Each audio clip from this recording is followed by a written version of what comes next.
Good morning, bakers and bakeries. I hope you guys are having a wonderful Sunday. Prayer definitely changes things.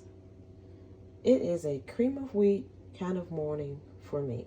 One of my favorite breakfast hot cereal.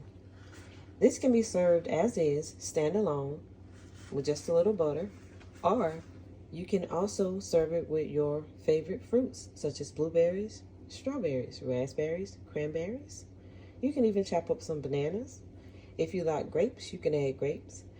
You can make this dish whatever you would like it to be. Blessed and grateful that the storms passed over us, that we had just rain and wind.